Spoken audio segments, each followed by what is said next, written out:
Hello, I'm Kate Klassen from Fly, your professional drone trainers.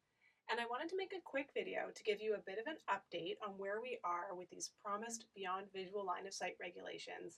And unfortunately, it's not all fantastic news.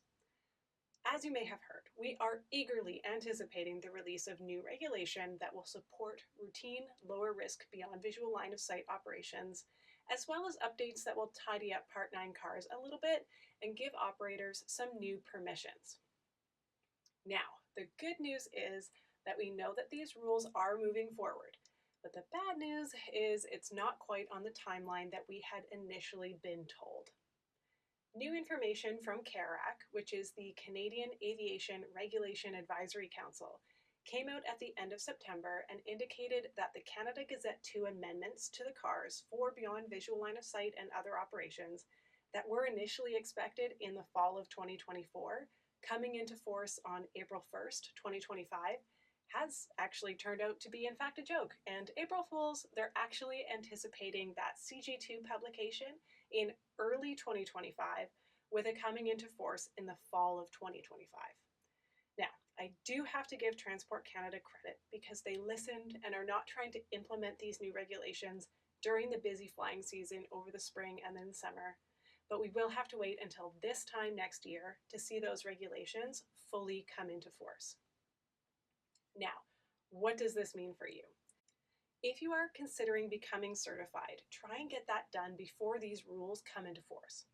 You'll be able to access all of the privileges that are coming without having to pay more for it, because we are anticipating increased fees on the drone management portal for functions like exams, registration, and certificate issuance.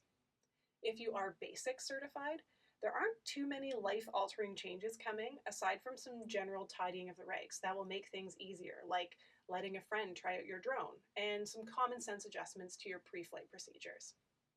As an advanced pilot, there are some pretty great new changes coming that will allow you to operate with new privileges, like extended line of sight, sheltered operations, and flying drones that weigh up to 150 kilograms.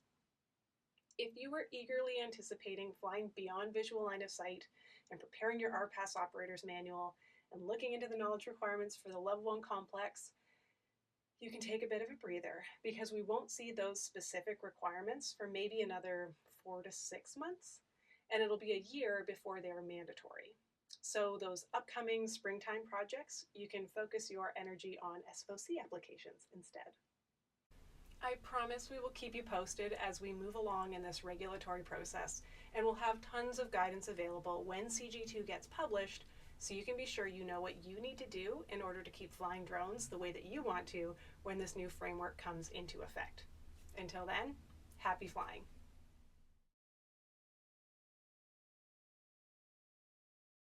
Oh, and while I have you, do a quick little check into your recency. My hot tip is that anytime you do an exercise that qualifies as a recency activity, put a calendar notification in your phone for 20 months from now. That way, you'll have 4 months to get it done when your reminder comes in.